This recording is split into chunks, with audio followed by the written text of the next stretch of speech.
Doctor Panjabrao Deshmukh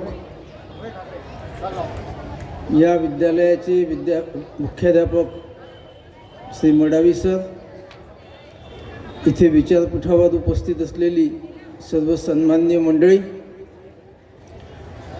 माझे विद्यार्थी मित्र नरेंद्र विजय, संतोष गाडेकर, या विद्यालयातील सर्व शिक्षक बंधू भगिनी, आज या कार्यक्रमाच्या निमित्तानं या ठिकाणी उपस्थित असलेले नव्या पिढीचे एक मोठे लेखक, चांगले सामाजिक कार्यकर्ते, विचारवंत संतोष अडसोड, इतर सर्व मान्यवर, भाऊसाहेब पंजाबराव देशमुख यांच्या जयंती उत्सवाचा एक भाग म्हणून आज आपण या ठिकाणी सगळे जमलेलो आहोत। या जयंती उत्सवाचं उद्घाटन थोड्या वेळापूर्वी या ठिकाणी झालेलं आहे आणि मला डॉक्टर पंजाबराव देशमुख यांच्यावर काही बोलावं, सांगावं असं सुचवण्यात आलेलं आहे। मी सगळ्या शिक्षक बंधूंना विनंती करतो की त्यांनी आपापल्या जागी बसून जावं। मुलांना गोंधळ करायचा असेल तर त्यांना करू द्यावा, आपण आपापल्या जागी बसून जा। किती वाजता आला बेटा? किती वाजता आले बेटा तुम्ही? किती वाजतापासून आहे तुम्ही? 8 वाजतापासून? हां, बरोबर आहे, तुमचं काहीच चुकलं नाही। 8 वाजतापासून तुम्ही बसले, आता 12:30 वाजून गेले, तुम्ही किती वेळ शांत बसणार? म्हणून सरांना मी म्हटलं होतं की जमलं तर त्यांना सुट्टी द्या। त्याचं कारण असं होतं की एक गंमत सांगतो तुम्हाला। नागपूरच्या एका ज्युनियर कॉलेजमध्ये मी कथाकथन करायला गेलो। ऐकू येते माझा आवाज तुम्हाला? मला आज भाषण द्यायला बोलावलं, नाही तर मी कथा जास्त सांगतो मुलांना, तुम्हालाही सांगेन एखाद्या वेळी, आताही सांगेन भाषणात एक दोन। तर नागपूरला मी कथा सांगायला गेलो, सकाळी कार्यक्रम होता आणि मी जेव्हा पोहोचलो आणि कथा सुरू केली तर पहिल्या कथेतले 1-2 जोक खाली गेली, कोणी हसतच नव्हतं। तर मला वाटलं या मुलांना आपलं काही समजून नाही राहिलं की काय, पण तसा काही प्रश्न नव्हता। सोलापूरकडे वगैरे येतो तो प्रश्न की वऱ्हाडीतून बोललो तर त्यांना समजत नाही, पण नागपुरात तो काही प्रश्न नव्हता। पण मुलं हसतच नव्हती। हिवाळ्याचे दिवस होते, कडाक्याची थंडी होती। मला मोठा प्रश्न पडला, तर मी हेडमास्टरना विचारलं की मुलं बसली कधीपासून आहेत? तर ते म्हणाले 7 वाजतापासून। मी त्यांच्यासमोर बोलत होतो 10:30 वाजता, त्याच्या आधी त्यांचे कार्यक्रम झाले, कडक शिक्षकांनी असंच बसून ठेवलं त्यांना। तर मग मी त्यांना म्हटलं की यांना 5 मिनिटाची सुट्टी द्या, 5-10 मिनिटाची। मग हेडमास्टरने त्यांना 5-10 मिनिटाची सुट्टी दिली, सगळे मुलं आले आणि मग तीच गोष्ट मी सांगायला लागलो तर मुलं जोरजोराने हसायला लागली। मग का नसतील हसत? आधी हसत का नव्हती ती? त्यांना काहीतरी लागलं होतं आणि त्यांना कुठेतरी जायचं होतं, बाथरूमला वगैरे, मोठ्या मुश्किलीने बसले होते कसे ते, आणि मग सुट्टी देऊन आले तर मग ताजेतवाने झाले ते। म्हणून आता तसंच मी तुम्हाला म्हटलं, सरांना म्हटलं होतं की कदाचित यांची तशी अडचण असेल तर पाहून घ्या, पण तुमची नसेल तशी अडचण नाही तर तुमच्याही मुख्याध्यापकाने तुम्हाला सुट्टी दिली असती। ठीक आहे, आपण थोडंसं आता भाऊसाहेबांकडे वळू। त्याच्या आधी आता संतोष गाडेकर बोलत होते, तर ते सांगत होते तुम्हाला, काय सांगत होते? हां, सॉरी, प्रदीप गाडेकर तुम्हाला बोलत होते तर सांगत होते, काय सांगत होते? काही कोणत्या गोष्टीबद्दल सांगितलं का त्यांनी? कोणत्या गोष्टीबद्दल सांगितलं त्यांनी? काही कोणत्या गोष्टीबद्दल सांगितलं? काय सांगितलं? गोष्टीचं नाव? गोष्टीचं नाव काय सांगितलं? सदानी गोष्टीचं काय नाव सांगितलं तुम्हाला? यमुना मिळाली गंगेला, आठवलं तुम्हाला काही? आता नाही आहे ती पुस्तकात, नाही तर दुसऱ्या वर्गाच्या पुस्तकात ती कथा 12 वर्ष होती महाराष्ट्रात। अनेक ठिकाणी मी सुद्धा शिकवली, तिकडे एक कार्यक्रम असतो पश्चिम महाराष्ट्रात, पाठ घेती जनक पाठाचे। लेखक जर जिवंत असला तर ते लेखकालाच बोलावतात आणि लेखकाला आपली कथा, आपली कविता, आपला लेख शिकवायला लावतात। म्हणून ती कथा मी अनेक ठिकाणी शाळेत जाऊन शिकवली। तर आता माझ्या विद्यार्थी मित्रांनी, तुमच्या सरांनी सांगितली की ती कथा आहे, तर मग तुम्ही खूप कंटाळले सकाळपासून, तर मी पहिल्यांदा तुम्हाला ती कथा सांगतो। कोणती कथा सांगतो? काय नाव सांगितलं मी? गंगा मिळाली यमुनेला। गंगा मिळाली यमुनेला। एक गाव होतं, जाऊ द्या, एक गाव होतं, त्या गावामध्ये एक गंगा नावाची आजी राहत होती. गंगा आजी आता खूप म्हातारी झाली होती. आता तिला कोणीच नव्हतं. म्हातारा नव्हता, मुलगा नव्हता, मुलगी नव्हती, कोणीच नव्हतं. ती एकटीच होती. कधी काळी तिला सगळेच होते. पती होता, नवरा होता, मुलगा होता, मुलगी होती. परंतु आता सध्या ती अगदी एकटीच होती. ती कामाला जायची, शेतात जायची, शेतकाम करायची, गवत आणायची.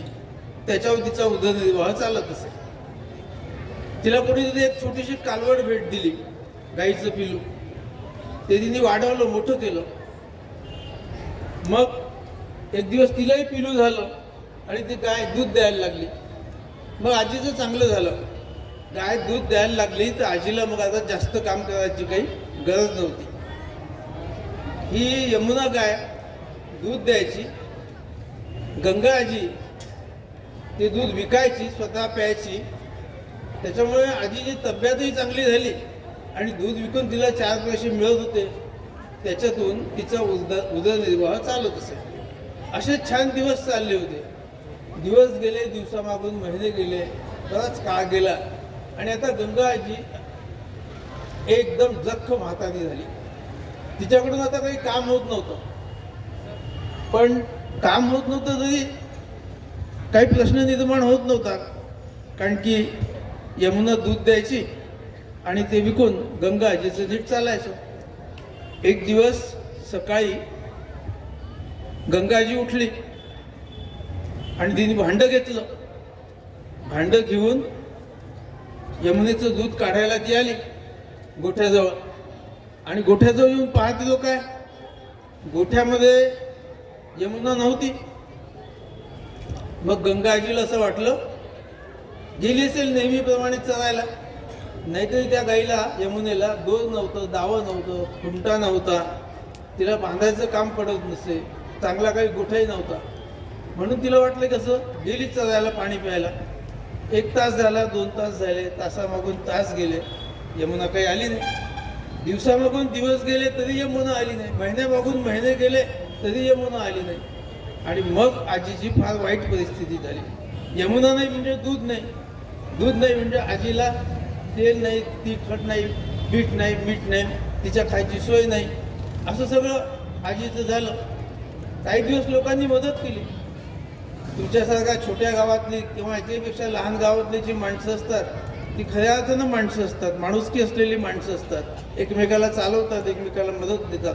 अजूनही खेड्यापाड्यामध्ये एका घरची भाजी दुसऱ्या घरी जाते. म्हणून ग्रामसंस्कृतीमध्ये फार चांगल्या चांगल्या गोष्टी असतात. मग आजीला काही दिवस चालवलं गावातल्या लोकांनी. पण कोण कोणाला किती दिवस चालवणार? सगळीच माणसं गरीब. त्याच्यामुळे आजीचा मोठा प्रश्न निर्माण झाला. मग लोक आजीला म्हणायला लागले तू असं कर, पोलीस स्टेशनमध्ये जा आणि गाय हरवल्याचा रिपोर्ट दे. आजी पोलीस स्टेशनमध्ये गेली. तिने रिपोर्ट दिला, गाईचं सगळं वर्णन सांगितलं. पांढरा पांढरा रंग, काळे काळे ठिपके, गोल गोल शिंग, लांब शेपटी, त्याला झुपका, असं सगळं गाईचं वर्णन, यमुनेचं वर्णन गंगा आजीने सांगितलं.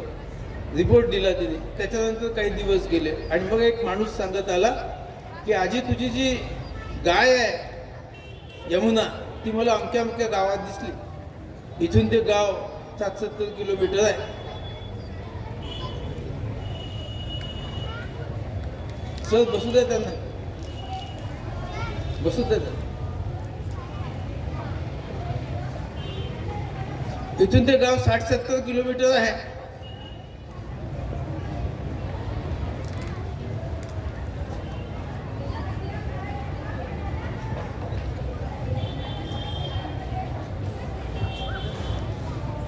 मग आजीने काय केलं की आजी त्या गावात गेली. आजीनं पाहिलं, आजीने आपली गाय ओळखली आणि ती येऊन आपल्या गावातल्या ठाणेदाराला सांगितलं. ठाणेदाराने शिपाई पाठवले. त्यांनी खात्री करून घेतली. त्यांनाही असं वाटायला लागलं की ही गाय आजीचीच आहे. मग ज्याच्याकडे ती गाय होती तो असं म्हणत होता की ही गाय माझी आहे. आणि ही गाय माझी नाही, हिची आई माझ्या घरी होती, हिची आजी माझ्या घरी होती, हिची पणजी माझ्या घरी होती, जी 5-7 येतं माझ्या घरी झाली, अशी वंश परंपरेने ही गाय मला मिळालेली, असं तो माणूस म्हणत होता. आणि तो चांगला श्रीमंत होता. त्या गावात त्याची प्रतिष्ठा होती. त्याच्यामुळे एकदम कसं त्याच्यावरती हात टाकायचा, काय कारवाई करायची कोणाच्या काही लक्षात येत नव्हतं. मग ठाणेदारांनी एक युक्ती काढली. ठाणेदारांनी काय केलं की अशा मोठ्या पटांगणात मध्ये यमुना गाईला उभं केलं आणि तिकडे त्या माणसाला सांगितलं की तू इकडे जा, डावीकडे लांब उभा राहा. आजीला सांगितलं तू उजवीकडे जायचं, लांब उभी राहा. आणि मग दोघांनाही म्हटलं की या गाईला बोलवा, ज्याच्याकडे जाईल त्याची काय. मग दोघंही बोलवायला लागले. त्या नवीन माणसाने, नवीन मालकाने यमुना गाईचं नाव ठेवलं होतं डॉली. तो म्हणायला लागला डॉली कम, डॉली कम, कम डॉली, कम डॉली. पण यमुना नुसतं त्याच्याकडे पाहायला लागली, जात नव्हती त्याच्याकडे. इकडे आजी म्हणायला लागली ये माय यमुने, ये माय यमुने, माई लेक यमुने, येवो माय, असं ती आजी म्हणायला लागली. यमुना इकडे पाहायची, इकडे जायची नाही. दोघंही बोलवायला लागले आणि गाय कुठंच जायची नाही. मग मोठा प्रश्न निर्माण झाला. पण थोड्या वेळानंतर काय झालं की ती गाय हळूहळू पावलं टाकत त्या माणसाच्या दिशेने जायला लागली. आणि एकदम गंगा आजीच्या डोळ्यात पाणी आलं. गंगा आजीला असं वाटलं की आपल्या घरी हिला गोठा नव्हता, आपल्या घरी हिला चारा नव्हता, आपल्या घरी हिला नीट पाणीसुद्धा नव्हतं. नवीन मालकाने त्यासाठी चांगला एसीचा गोठा केला, खायला ढेप आहे, सरकी आहे. आणि म्हणून ही गायसुद्धा माणसाच्या जातीची निघाली बैमान आणि त्याली त्या नव्या मालकाकडे, असं आजीला वाटायला लागलं. आजी असा विचार करायला लागली. गाय त्या माणसाच्या बिलकुल जवळ गेली. मग तो माणूस गायीच्या मानेवर शिंगावून हात फिरवायला लागला. Good Dolly, good Dolly, very good Dolly, very good Dolly, असं तो त्या गाईला म्हणायला लागला. आणि तेवढ्यात काय केलं गायीने, यमुनेने त्या माणसाला दोन्ही शिंगावर उचलून खाली टाकलं आणि त्याला पायाने तुडवायला लागली. तिचे भाग शेणाने भरलेले होते, त्याचे पांढरे कपडे, तो खाली पडला. त्याला पाडलं यमुनेने खाली आणि त्याला तुडवायला लागली. त्याच्या अंगावर नाचायला लागली खुराने आणि त्याला चांगलं रक्तबांबाळ केलं. आणि त्याला रक्तबांबाळ करून ती दुडू धावत मग ती गेली गंगाजीच्या जवळ. आणि गंगाजीच्या जवळ गेल्याबरोबर गंगाजीला खूप आनंद झाला. आणि मग एखाद्याच्या गळ्यात हात टाकावा असं गंगाजीने आपले दोन्ही हात तिच्या गळ्यात टाकून तिला मिठी मारली आणि यमुना मिळाली गंगेला.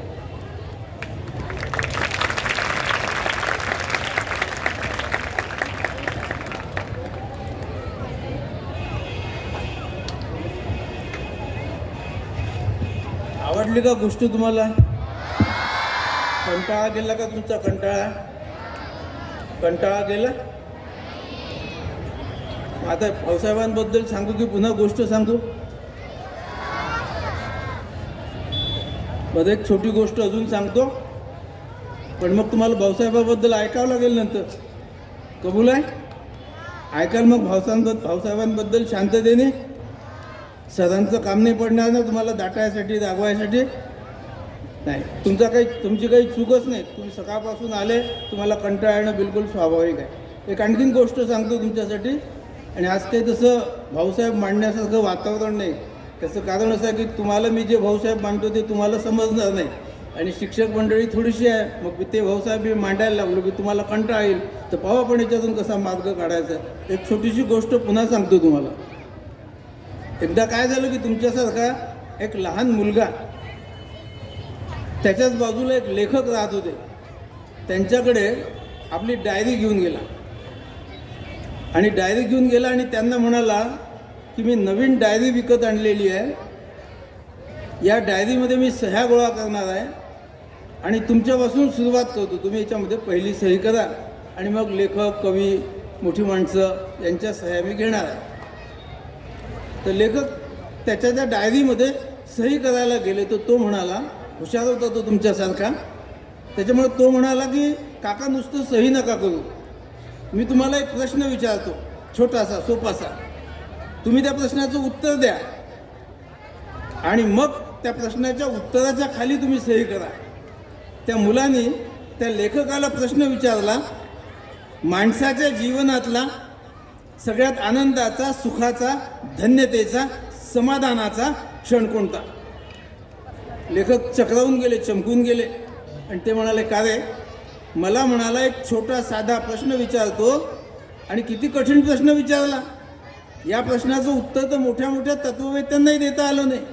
मुलगा म्हणाला, मला तत्ववेत्याचं उत्तर नको. तुम्ही म्हणता ना मी एक सामान्य साहित्यिक आहे, लेखक आहे, मला तुमच्यासारख्या एका लेखकाचं उत्तर हवं आहे, ते उत्तर लिहा आणि मला द्या, सही करून. ते म्हणाले की ठीक आहे, असं कर, मी विचार करतो. मॅडम बोलू द्या मुलांना, मॅडम बोलू द्या मुलांना.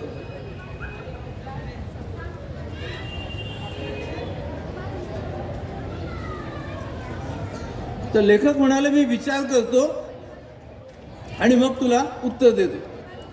लेखकाने त्याची ती डायरी ठेवून घेतली आणि डायरी ठेवून घेऊन त्याला म्हटलं तू जा बेटा, ए बेटा तू बसून जा, मध्ये मध्ये केलं तर मला बोलता नाही येत,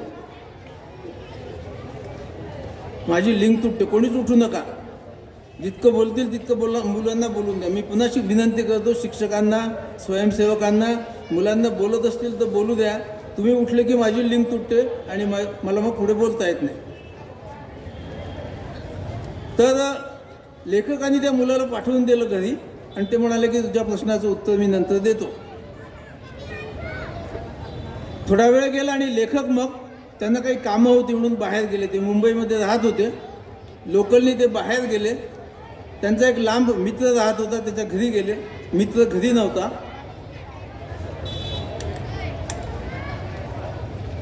त्याची पत्नी घरी होती आणि तिने सांगितलं की यांची अलीकडे तब्येत चांगली राहत नाही. एक जापानहून नवीन डॉक्टर आला, त्या डॉक्टरकडे हे प्रकृती दाखवायला गेले आणि आमच्या तिकडे चेंबूरला तो 8वा बंगला आहे, त्या 8व्या बंगल्यातलं फर्निचर तिथल्या रखवालदाराने विकलं. तर त्याच्याबद्दल रिपोर्टही त्यांना द्यायचा आहे, तर त्याच्यासाठी ते गेलेले आहे. चहापाणी घेऊन लेखक परत आले. परत जेव्हा लेखक येत होते तेव्हा दादरला लोकलमध्ये खूप गर्दी चढली. त्या गर्दीतला एक चेहरा लेखकाला ओळखीचा वाटायला लागला. त्याच्यामुळे लेखकाने त्यांना जवळ बोलावलं, बसवलं आणि सांगितलं, विचारलं की तुम्ही कोण, तुमचा चेहरा ओळखीचा वाटतो. त्यांनी नाव सांगताच लेखकाच्या लक्षात आलं की आपला वर्गमित्र आहे. मग लेखकाने त्याला सांगितलं की अरे तू तर माझा मित्र आहेस, आपण तर एकाच वर्गात होतो. तो म्हणाला हो. मग लेखकाने त्याला विचारलं की तू काय करतो, तर तो म्हणाला मला चांगली नोकरी होती पण ती नोकरी मी सोडली, मला मजुरांचं काम करायचं आहे, मला समाजसेवा करायची आहे, म्हणून मी आता मजुरांचं काम करतो, कामगारांचं काम करतो. मी कामगारांचा नेता आहे, त्यांचं मी काम करतो. त्याचे कपडेही मळलेले होते आणि त्यांनी दाढी केलेली नव्हती 2-4 दिवसापासून. म्हणून लेखकाने त्याला विचारलं की तू दाढी का नाही केली, तर तो म्हणाला दाढी करायला मला वेळ नाही आणि दाढी करायला माझ्याजवळ पैसेही नाही. त्याचं स्टेशन आलं, तो उतरून गेला. लेखकाचं स्टेशन आलं, लेखक घरी आले. तो दिवस निघून गेला, रात्र झाली. लेखकाला अशी सवय होती की रात्री लिहायचं, पण लेखक विजेच्या दिव्यात लिहत नसत. लेखक मेणबत्तीच्या मंद प्रकाशात लिहत असत. म्हणून त्यांनी मेणबत्त्या शोधायला सुरुवात केली. त्यांना 2 मेणबत्त्या सापडल्या. एक मेणबत्ती चांगली होती, सरळ नवीन असल्यासारखी, आणि दुसरी उंदरांनी घुशीनी कोणीतरी कुरतडून टाकली होती. तिला उभंही राहता येत नव्हतं आणि तिला पेटवताही येत नव्हतं. म्हणजे एका मेणबत्तीने आपली प्रकाशाची क्षमता, प्रकाश देण्याची क्षमता शाबूत ठेवली होती आणि दुसऱ्या मेणबत्तीने ती गमावली होती. मग जी चांगली मेणबत्ती होती ती लेखकाने घेतली, पेटवली आणि त्या मंद प्रकाशात लेखक लिहायचा प्रयत्न करायला लागले. तेवढ्यात लेखकाला त्या मुलाची ती डायरी दिसली. त्या मुलाचा तो प्रश्न आठवला, माणसाच्या जीवनातला सगळ्यात आनंदाचा, सुखाचा, धन्यतेचा क्षण कोणता. आणि एकदम लेखकाला त्याचं उत्तरही आठवलं. त्याचे ते 2 मित्र आठवले. एक खूप गडगंज आहे, पैसा ठेवायला जागा नाही, 8-8 बंगले मुंबईसारख्या शहरात, परंतु प्रकृती नाही आणि त्याच्या प्रकृती चांगली नाही, तब्येत चांगली नाही, म्हणून अतिशय दुःखी, अस्वस्थ. आणि दुसरा तो मित्र, कपडे मळलेले, दाढी वाढलेली, परंतु अतिशय आनंदी, समाधानी, सुखी. मग एकदम त्या मुलाचा प्रश्न आठवला आणि लेखकाने उत्तर लिहिलं की माणूस जेव्हा दुसऱ्यासाठी जगतो तो आपल्या जीवनातला सुखाचा, समाधानाचा, धन्यतेचा, आनंदाचा क्षण. आपण जेव्हा जेव्हा भाऊसाहेबांकडे पाहतो, डॉक्टर पंजाबरावांकडे पाहतो, मी जेव्हा जेव्हा त्यांच्याबद्दल विचार करतो, काही लिहितो, लिहायचा प्रयत्न करतो, तेव्हा ही कथा, हा ललित लेख मला एकदम आठवतो. 2 मेणबत्त्या नावाचा. एक मेणबत्ती जी प्रकाश देऊ शकत नाही त्या मोठ्या श्रीमंत माणसासारखी, आणि दुसरी मेणबत्ती तुटकी फुटकी पण तरी समाजाच्या उपयोगात येणारी. हा ललित लेख मला आठवतो नेहमी, जेव्हा जेव्हा मी भाऊसाहेब पंजाबराव देशमुख यांचा विचार करतो. भाऊसाहेब पंजाबराव देशमुखांवरती माझं मोठं पुस्तक आहे, पण हे कठीण आहे पुस्तक तुमच्या दृष्टीनं. याच्यामध्ये सगळं तुलनात्मक अध्ययन आहे. मराठी संत आणि भाऊसाहेब हे तुलनात्मक अध्याय, राजकीय नेते आणि भाऊसाहेब, जागतिक शिक्षणशास्त्रज्ञ आणि भाऊसाहेब, कर्मवीर भाऊराव पाटील आणि भाऊसाहेब, असं सगळं तुलनात्मक, संत आणि भाऊसाहेब असं सगळं तुलनात्मक अध्ययन याच्यामध्ये आहे. आणि ते मी तुम्हाला सांगायला लागलो तर तुम्ही आता एकदम खूप कंटाळलेले आहात आणि तुमचं वय लहान आहे, त्याच्यामुळे ते भाऊसाहेब तुम्हाला काही कळणार नाहीत. म्हणून त्यातल्या त्यात सोपे भाऊसाहेब सांगण्याचा मी प्रयत्न करतो आणि ते थोडेसे कथारूप सांगता येतील का ते पाहतो. आता 2-4 दिवसाच्या आधी 19 तारखेला मी अमरावतीला एक भाऊसाहेब पंजाबराव देशमुख विचार साहित्य संमेलन घेतलं. मीच त्या संमेलनाचा अध्यक्षही होतो. त्या कार्यक्रमात मी कार्यक्रम ठेवला होता, त्याचं नाव होतं कथाबोली. कथाबोलीमध्ये काय सांगायचं तर भाऊसाहेब पंजाबराव देशमुख यांच्या जीवनातले काही प्रसंग कथारूप देऊन सांगायचे आणि लोकांनी सांगितले. तिथल्या ज्या प्राचार्य आहेत त्यांनी सांगितलं, तिथल्या ज्या मराठी विभागाच्या प्रमुख आहेत त्यांनी सांगितलं, काही गावातले जे कथाकार आहेत त्यांनी सांगितलं आणि खूप चांगला कार्यक्रम झाला. असंच थोडंसं कथारूप प्रसंगरूप मी तुम्हाला सांगण्याचा प्रयत्न करतो, कारण की कठीण काही सांगितलं की ते तुम्हाला रुचणार नाही, पटणार नाही. शिक्षकांना आवडेल ते, पण शिक्षकांची संख्या कमी आहे आणि जे मी सांगणार आहे ते शिक्षकांनाही माहीत आहे, म्हणून मी तुमच्यासाठीच सांगणार आहे. एकदा काय झालं की भाऊसाहेब पंजाबराव देशमुख निवडणुकीमध्ये उभे होते आणि त्यांची सभा होती आष्टीला. पंजाबराव देशमुख आष्टीला गेले, त्यांनी सभा घेतली आणि ती सभा घेऊन ते परत यायला लागले. तर रस्त्यात त्यांना एक गाडी बिघडलेली, नादुरुस्त झालेली दिसली आणि त्या गाडीच्या बाजूला केसरी फेटा घातलेले शिवाजीराव पटवर्धन उभे असलेले दिसले. मग भाऊसाहेब पंजाबराव देशमुखांनी गाडी थांबवली आणि त्यांनी गाडी थांबवून त्यांना विचारलं पटवर्धनांना की काय झालं, आज तुमची सभा आहे ना आष्टीला, मी घेऊन आलो आणि माझ्या विरुद्ध तुमची सभा आहे आता. तर पटवर्धन म्हणाले, हो तुमच्या विरुद्ध म्हणजे तुमची आणि त्यांची पार्टी आणि पटवर्धनांची पार्टी वेगळी होती. पटवर्धन काँग्रेसचे होते आणि भाऊसाहेब त्यांच्या शेतकरी पक्षाने उभे होते, म्हणून भाऊसाहेबाच्या विरुद्ध प्रचार करायसाठी पटवर्धन जाणार होते त्याच गावात ज्या गावातून भाऊसाहेब परत आले होते. पण गाडी बिघडल्यामुळे आता जाऊ शकत नव्हते, म्हणून पटवर्धन म्हणाले पण आता काही उपयोग नाही, माझी गाडी बिघडली आणि मी कसा जाणार, आता मी काही जात नाही, सभा काही होत नाही. तसाच तर सभेचा वेळ होऊन गेला. भाऊसाहेब असं म्हणाले की नाही सभा कशी होणार नाही, सभा तर झालीच पाहिजे. तुम्ही असं करा की माझी गाडी घ्या आणि तुम्ही सभा घ्यायला जा. मग पटवर्धन म्हणाले तुम्ही काय करणार, तर भाऊसाहेब म्हणाले इथून वलगाव जवळ आहे, मी शेतकऱ्याचा मुलगा आहे, शेतकरी आहे, मी पायी चालत चालत वलगावला जातो, तिथे सगळी माझी माणसं मंडळी आहे, नातेवाईक आहे, कोणाच्याही घरी थांबेन जेवेन आणि तिथून मग त्यांना घेऊन त्यांच्या गाडीने चाललं जाईल, असं भाऊसाहेब त्यांना म्हणाले. आणि स्वतःची गाडी भाऊसाहेबांनी आपल्या विरुद्ध प्रचार करायसाठी जो माणूस जाणार आहे त्या डॉक्टर पटवर्धनांना दिली. डॉक्टर पटवर्धनांनी ती गाडी घेतली, ते गेले, त्यांनी भाषण दिलं आणि जेव्हा निकाल आला तेव्हा भाऊसाहेबांचा फार कमी मतांनी, माझ्या आठवणीप्रमाणे फक्त 4 मतांनी भाऊसाहेबांचा तेव्हा पराभव झाला. कदाचित असं शक्य आहे की भाऊसाहेबांनी गाडी दिली नसती तर तेवढा त्यांना थोडीशी मतं जास्त मिळाली असती. पण भाऊसाहेब अशा मोठ्या मनाचे होते की आपल्या शत्रूलासुद्धा आपल्या विरुद्ध प्रचार करायसाठी आपली गाडी घेऊन स्वतः पायी चालत जाणारे असे भाऊसाहेब होते. म्हणून भाऊसाहेबांसाठी अनेक विशेषणं वापरली जातात. भाऊसाहेबांसाठी अनेक विशेषणं वापरली जातात.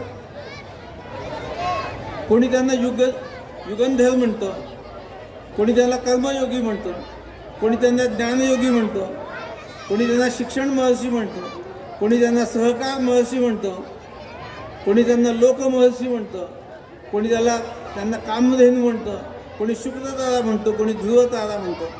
अनेक प्रकारची विशेषणं, अनेक प्रकारच्या प्रतिमा उपमा भाऊसाहेबांसाठी वापरल्या जातात.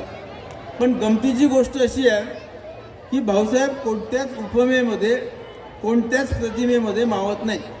मी भाऊसाहेबांवर 2 पुस्तकं लिहिली आणि दोनही पुस्तकांच्या वेळी त्या पुस्तकाला नाव काय द्यावं, मथळा काय द्यावा, हा माझ्यासमोर प्रश्न होता. आणि कोणताही मथळा दिला तरी भाऊसाहेबाला तो काही सूट होत नाही, भाऊसाहेब त्याच्यामध्ये काही मावत नाहीत. म्हणून कोणतंही विशेषण वापरलं तरी भाऊसाहेब त्याच्यामध्ये सामावत नाहीत. आता जे माझं नवीन पुस्तक प्रकाशित झालं शुक्रतारा नावाचं, याच्यामध्ये जुन्या नव्या कवींच्या 80 कविता आहेत आणि त्याला माझी 41 पानाची दीर्घ प्रस्तावना आहे.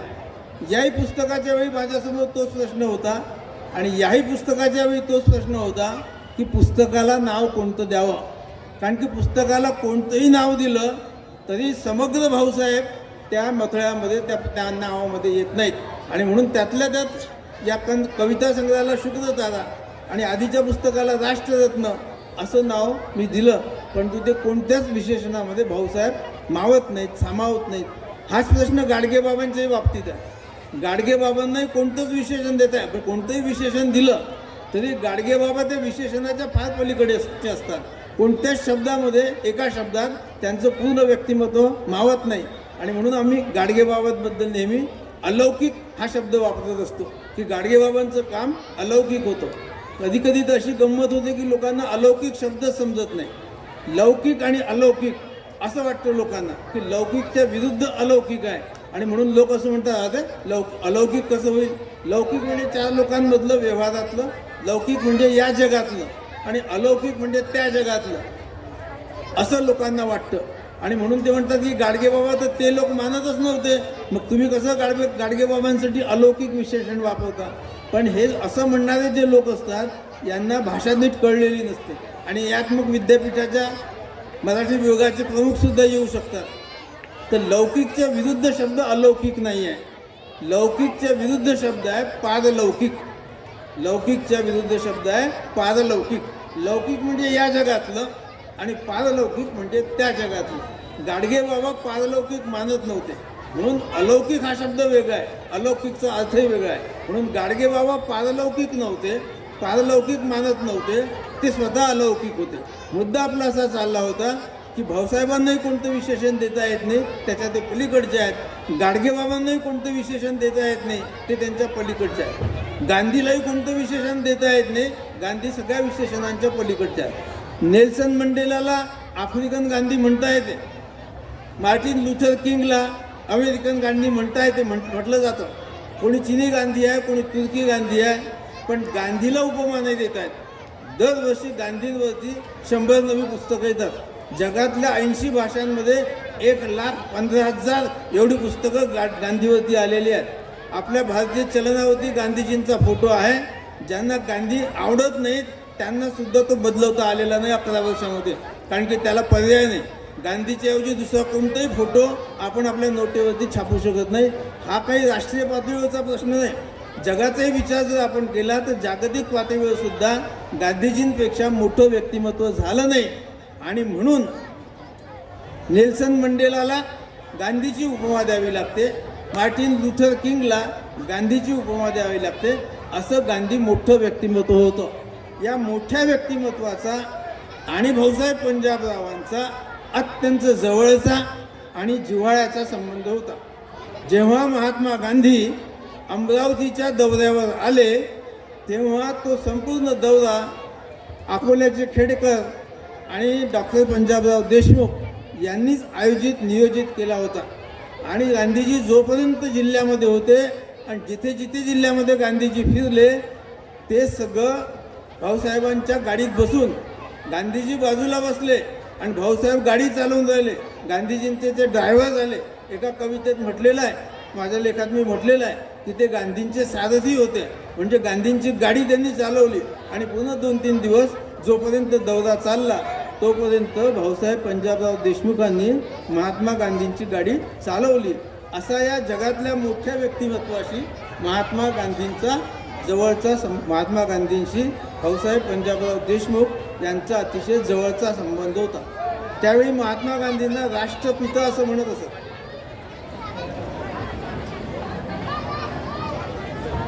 आणि म्हणून पंजाबरावांचा राष्ट्रपित्याशी संबंध होता तसा राष्ट्रपतींशीही संबंध होता.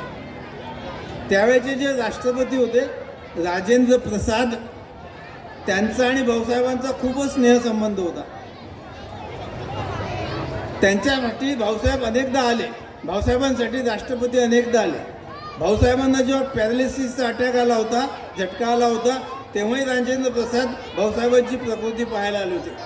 भाऊसाहेबांनी जे मोठे मोठे कार्यक्रम घेतले त्या कार्यक्रमातही राष्ट्रपती आले होते. अनेकदा राष्ट्रपतींनी भाऊसाहेबांची लेखी स्तुती केलेली आहे, ती या सगळ्या पुस्तकांमध्ये उपलब्ध आहे. मुद्दा आपला असा होता की डॉक्टर पंजाबराव देशमुख यांचे राष्ट्रपित्याशी अतिशय जवळचे संबंध होते. पंजाबराव देशमुख यांचे राष्ट्रपतीशी अत्यंत जवळचे संबंध होते. पंडित नेहरू जे या देशाचे पंतप्रधान होते आणि पंडित म्हणजे विद्वान होते, त्यांच्याशी भाऊसाहेबांचे खूपच चांगले संबंध होते. एकदा बॅरिस्टर रामराव देशमुख पंडित नेहरूंना भेटायला गेले आणि त्यांनी सांगितलं की मी बॅरिस्टर रामराव देशमुख आहे, आपलं स्वतःचं सगळं काम सांगितलं. बॅरिस्टर रामराव देशमुख हे सुद्धा खूप मोठंच व्यक्तिमत्व होतं.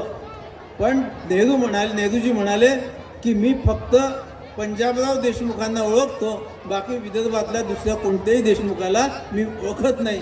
इतकं आधीपासून पंडित नेहरूंना भाऊसाहेब पंजाबरावांबद्दल आकर्षण होतं.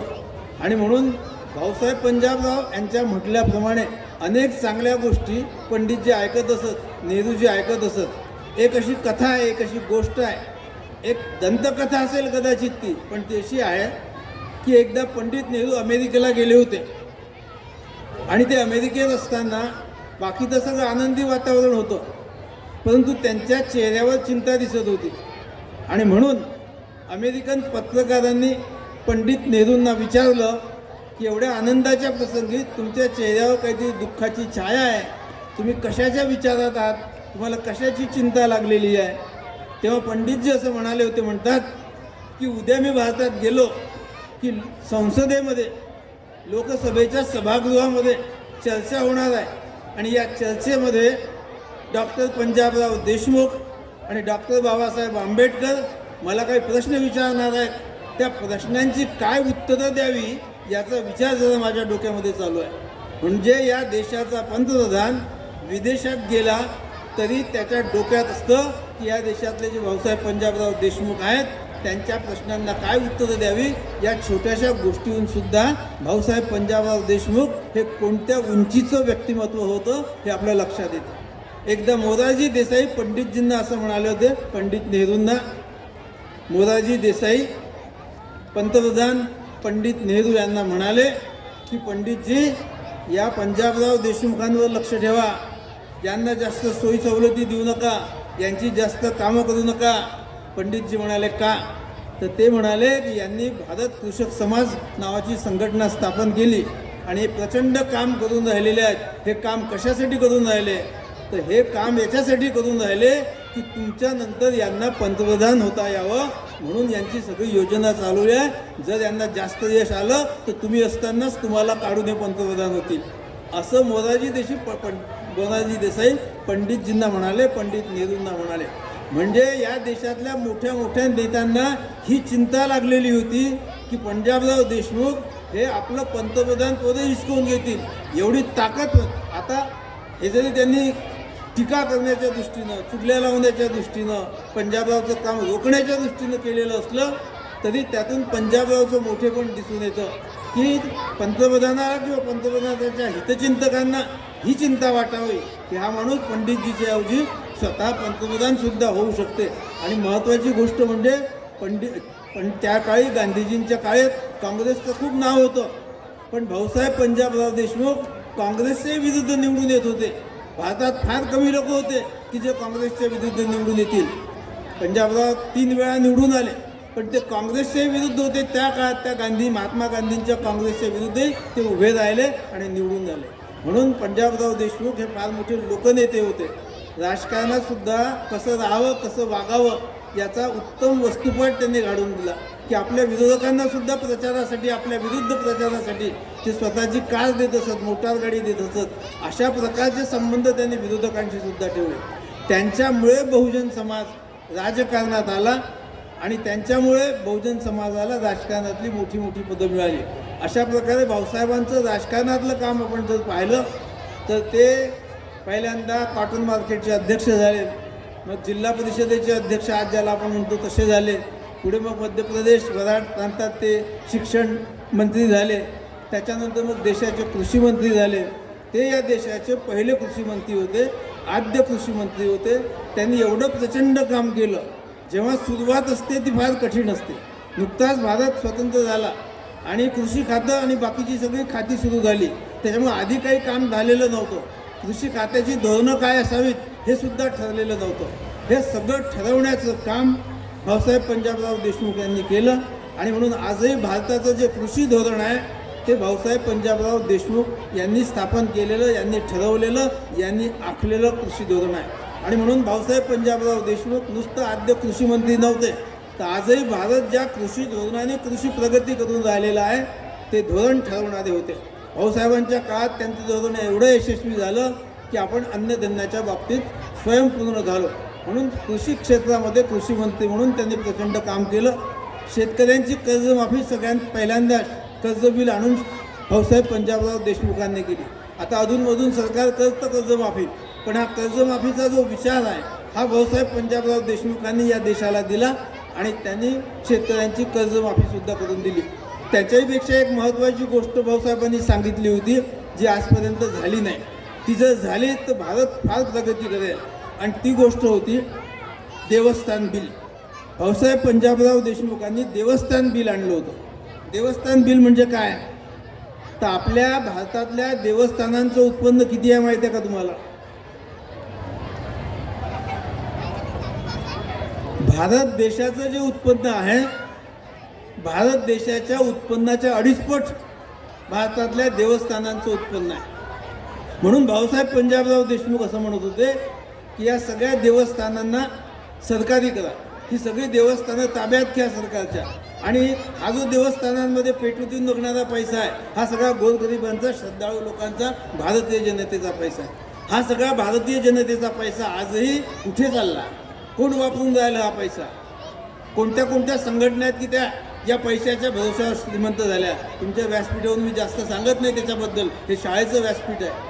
पण तो पैसा भलत्याच लोकांकडे चाललेला आहे, भलत्याच संस्थांकडे चाललेला आहे आणि त्याच्यामुळे भलत्याच संस्था गब्बर होऊन राहिलेल्या, भलत्याच जाती गब्बर होऊन राहिलेल्या आहेत. म्हणून भाऊसाहेबांनी म्हटलं होतं की या देशामध्ये देवस्थान बिल लागू करा, सगळी देवस्थानं सरकारच्या ताब्यात घ्या आणि उत्तम व्यवस्था ठेवा आणि या देवस्थानांमधून जो पैसा मिळतो तो पैसा सरकारने वापरावा.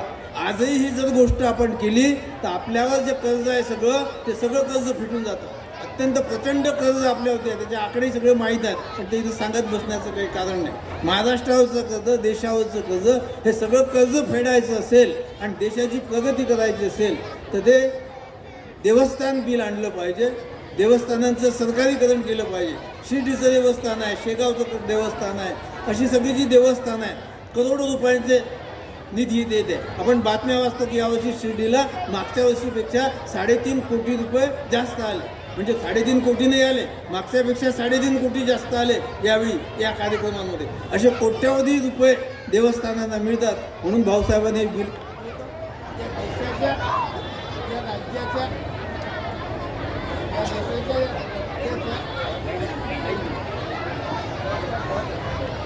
देशाच्या राज्याच्या दुर्दैवाने ते बिल संमत झालं नाही. ते बिल जर संमत झालं असतं तर याच्यापेक्षा सुद्धा जास्त चांगल्या गोष्टी आपल्याला आपल्या देशात करता आल्या असत्या.